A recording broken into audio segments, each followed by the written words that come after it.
두렵고 떨림으로 구원을 이루려면 어떻게 해야 되냐면 모든 일을 원망과 시비가 없이 해야 하는 거예요.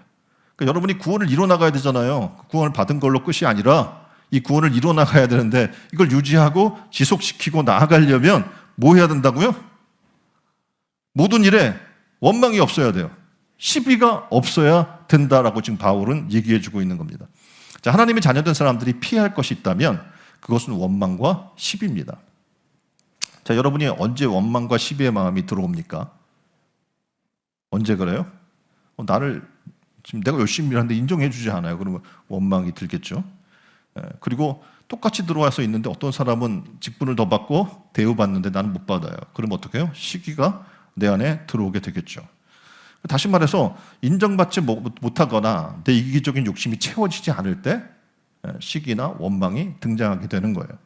자, 한 예를 볼까요? 성경에 보면 어떤 그림 같아요? 이 그림은 탕자의 비유에 있는 그림입니다. 맏아들이 밭에 나가서 일하고 돌아오니까 동생이 있어요. 동생은 이 형이 생각할 때 망나니예요. 이 망나니 같은 동생이 재산을 분할해서 받아서 가지고 나가놓고 다 탕진해놓고 돌아왔어요. 근데 부친이 이 나쁜 놈의 망나니 같은 아들을 받아준 거예요. 그리고 그를 위해 잔치를 베풀고 새 옷도 입혀주고 했다는 소식을 들은 거죠. 그래서 들어왔어요. 화가 났어요. 그 노예에서 집에 들어가지 않으려고 하고 있는 모습입니다. 그런데 부친이 직접 나와서 그를 권면하는 거예요. 맏아들에게 이렇게 얘기하는 거죠. 야, 넌 이것이 다 네 것이 아니야. 하고 설명을 해줬는데 그럼에도 불구하고 이 맏아들은 부친의 처사에 대해서 항의를 하게 됩니다. 그리고 이에 부친은 다시 한번 맏아들을 권면하지만 돌아온 동생이 얼마나 귀한 존재인지를 깨우쳐주고 있지만 깨달을 수가 없어요. 왜냐하면 원망과 시기에 갇혀있기 때문에 들리지가 않는 거죠. 그래서 맏아들은 아버지의 선의에 대해서 원망을 했고 그리고 시비를 걸었습니다. 자, 이거 어떻게 보면 굉장히 좋은 일들이 진행되고 있는데 거기 원망과 시비가 등장을 하죠. 또 이런 케이스도 성경에 보면 등장을 해요. 어떤 그림 같아요? 마르다 마리아 두 자매가 있는 집입니다. 예수님께서 집에 오셨어요.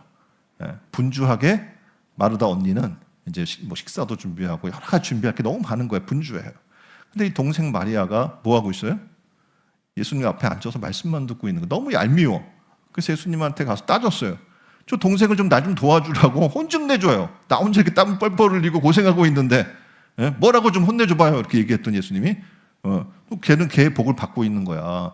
뭐 한두 가지만 준비해도 되니까 너무 무리하지 마. 도리어 자기들한테 뭐라고 얘기하는 거예요. 그러니까 어떡합니까?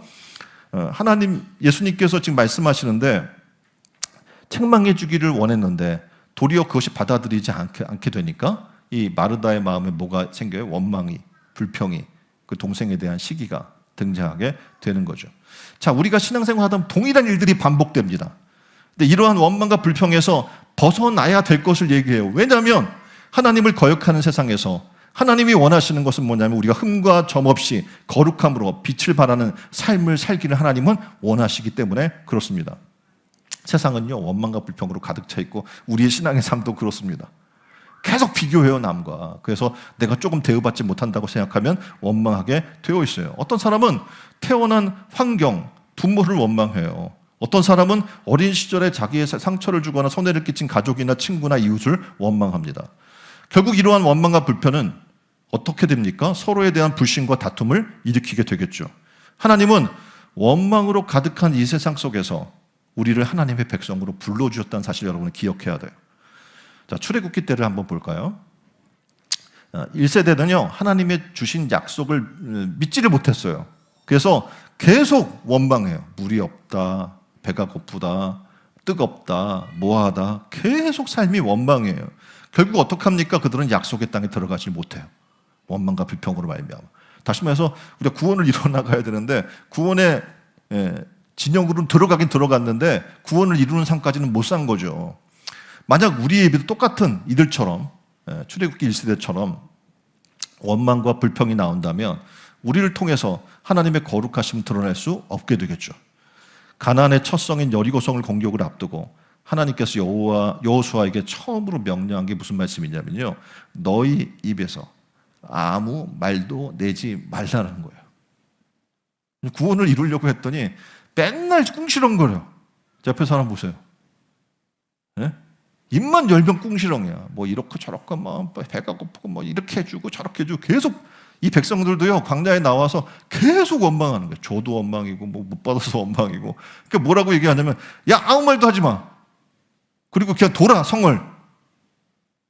도대체 저 사람들 왜 말도 안 하고 성을 돌라고 얘기했을까? 돌면서 원망했을 거야 아마. 입을 열었으면 이 더위에 또 이 성을 왜 돌래? 예? 뭐 망치로 두들기를 하면 말이 되지만 이걸 왜 돌래? 하고 막 원망했을 거야. 그래서 뭐라 그래요? 너희 입에서 아무 말도 하지 말라. 자, 구원을 이루는 삶을 살려면요 입을 조심해야 되는 거예요. 예. 원망과 불평의 자리에서 떠나야 돼요. 출애굽 2세대는 놀랍게도요 순종했어요. 말을 하지 않고 어떻게 성을 돌았어요. 그리고 함성 지르라고 할 때 질렀어요. 그랬더니 어떤 일을 합니까? 여리고 성이 무너지게 된 놀라운 일을 체험하게 되는 겁니다. 자, 오늘날 우리가 교회가 있어요. 왜 교회에 모일까? 개인적으로 신앙생활 할 수 있는데 말씀 볼 수도 있고 방송을 통해서 우리가 신앙생활도 할 수 있는데 왜 공동체, 믿음의 공동체를 하나님 만드셨을까? 왜일까요? 하나님을 사랑하고 이웃을 사랑하라는 훈련을 시키기 위함입니다. 남들 앞에서 자기를 드러내라고 우리가 모여있는 게 아니에요. 누가 더 잘났는지 누가 더 똑똑한지를 보여주려고 모여있는 게 아니에요. 뭡니까? 나를 낮추고 다른 사람을 높이는 훈련을 하라고 지금 사람들을 준 거예요. 그래서 교회 공동체 모임은 어렵습니다. 나와 다른 사람이 모여 있어요. 생각이 다르고 때로는 인간적으로 보면 재수 없는 사람도 있고 그렇단 말이에요. 이거 이 사람들하고 어떻게 여기서 버티고 살아나가야 돼요? 지금 얘기한 것처럼 어떻게 해요? 나를 낮추고 겸손히 나를 겸허하게 만들게 하기 위해서 원망과 시비가 생길 상황도 어떻게 해요? 그리스도를 바라보면서 우리가 어떻게 살아야 할지를 지금 얘기하는 거예요. 자, 하나님의 놀라운 역사를 우리가 믿지 않을 때, 감사하는 마음이 없을 때, 그리고 사람보다 일 자체에 초점 맞출 때 우리는 원망과 시비가 생깁니다. 그래서 많은 사람들이 원망과 시비에 소용돌이 휘말려서 신앙생활을 멈춘 사람들이 있는 거예요. 그래서 우리는 깨달아야 되는 중요한 사실 하나가 이거예요. 원망과 시비가 발생하잖아요, 신앙생활에서. 그러면 함께 구원을 이루어 나가는데 걸림돌이 된다는 거예요. 자, 걸핏하면 남을 탓하고, 생각해봐요. 원망하고, 모이기만 하면 무조건 반대하고, 다투고, 분열을 조장하는 삶을 산다면 우리가 어떻게 믿음의 공동체, 구원의 공동체를 이루어 나갈 수 있겠습니까? 성령은 하나 되게 하는 영입니다. 그래서 성령의 인도함을 받을 때 어떤 놀라운 일이 벌어지냐면 원망과 시비는 없어지고요. 서로 격려하고 돌아봐 사랑과 선을 격려하고 칭찬하고 하나됨을 돕는 일들이 이루어지는 거예요. 그게 바로 교회예요. 그게 바로 성도이고 그게 바로 옆에 분에게 얘기해 줍시다. 그게 바로 당신입니다. 네, 그게 바로 우리예요. 그래서 모든 일에 원망과 시비가 없이 해야 하는 첫 번째 목적은 아까 말씀드렸는데 뭘 말씀을 드렸냐면 흠이 없고 순전한 사람이 되게 하기 위함이에요. 원망과 불평이 없게 하는 이유는 뭐냐면 시비가 없게 하는 것은 흠이 없고 순전하게 하나님 앞에 서게 하는 거룩한 백성 되게 하기 위함이라고 말씀드렸어요. 자, 말씀 봅시다. 2장 15절에 이렇게 얘기해요. 이는 너희가 흠이 없고 순전하여 어그러지고 거스러지는 세대 가운데 하나님의 흠 없는 자녀로 세상에서 그들 가운데 빛을 나타내며 지금 구약의 제사 의식에서 제단에 온전히 바쳐지는 제물은요 흠이 없어야 돼요. 그리고 온전해야 하는 겁니다. 자, 흠이 없는 이란 주로 희생 제물과 관련해서 사용되는 형용사인데요. 두 가지 의미가 있습니다. 하나는 세상 사람들과의 관계에서 흠이 없는 거예요. 그래서 고소, 책 잡힐 것이 없는 것이고요. 또 하나는 흠도 없고 점도 없는 희생 제물과 같이 하나님 안에서 어떻게 해요? 말씀에 순종한 삶을 삶기 때문에 책망할 것이 없는 사람을 얘기하는 겁니다.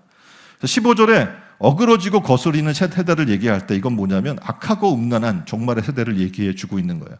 성도는 이러한 시대를 살면서 성령의 거룩한 인도함을 받고 그리고 흠없고 온전하게 하나님 앞에 살도록 힘써야 될 것을 하나님은 얘기해 주고 있는 겁니다. 자, 두 번째 목적은요. 생명의 말씀을 밝히기 위함입니다. 우리가 원망과 시비가 없이 해야 될 이유는 하나님 말씀이 드러나야 되잖아요. 원망과 시비가 있는데 여러분 안에 있는 말씀이 드러날 수 있어요, 없어요? 밝힐 수가 없어요. 그렇죠? 말씀은 없고 여러분 못된 우리 모습만 드러나겠죠. 그래서 하나님 말씀 밝혀지려면 원망과 시비가 없어야 되는 거예요. 그래서 2장 16절을 봅시다. 이렇게 얘기합니다. 생명의 말씀을 밝혀 나의 다름질이 헛되지 아니하고 수고도 헛되지 아니하므로 그리스도의 십자가 이 복음만이 죄와 사망 권세 안에 있는 백성에게 생명을 줄 수 있는 자리로 나가게 한다는 거예요. 그래서 그리스도의 날에 내가 자랑할 것이 있게 하려 함이라, 이렇게 얘기해 주고 있는 겁니다. 자, 밝히다라고 지금 번역된 동사는요, 굳게 붙든다라는 의미로 사용이 됩니다.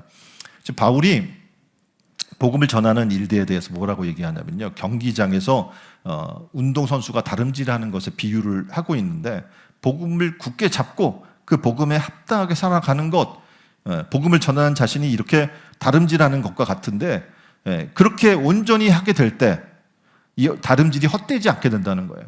그러니까 우리가 지금 뛰었는데 경기장에서 넘어지고 뭐 자빠지고 뭐 해서 아니면 이 트랙이 있잖아요. 근데 자기 라인대로 가지 않으면, 룰대로 가지 아니하면 어떻게 다 뛰고 나서도 헛돼 버리는 거예요. 그래서 우리가 종말에 하나님 앞에 온전히 설 수 있게 하기 위해서는 어떻게 해요? 아까 이야기한 것처럼 그렇게 원망과 시비가 없는 삶을 살아야 될 줄 믿습니다. 바울은 또 이러한 삶의 결말을 뭐라고 설명하냐면 자랑이라고 설명을 하고 있거든요. 지금 바울의 자랑은요, 여러 번 등장을 해요. 신약 성경에 14회 사용됐는데, 바울 서신의 구회가 사용될 만큼 바울이 즐겨 사용하는 건데, 초기에는 이렇게 사용하죠. 그러니까 십자가 외에는 난 자랑할 것이 없어요. 그리고 오직 어떻게 해요? 내 안에 그리스도의 스티그마라고 지금 써 있는데, 내 안에 그리스도의 흔적을 가졌어. 이것이 자랑이에요. 또 하나의 자랑이 있는데, 오늘 성경에 등장하는 뭐냐면 성도예요. 하나님 말씀을 순종하는 성도가 자랑이 되는 거죠. 그 말씀의 순종함으로 바울에게 어떻게 보면 내가 이 성도, 이 교회를 세웠고 이 성도들이 함께 하는데 이 성도들이 너무 자부심이 되는 거예요. 구원의 날에 복음을 굳게 잡고 그 복음에 합당하게 살아간 성도님들이 다 되기를 주님의 이름으로 축원드립니다.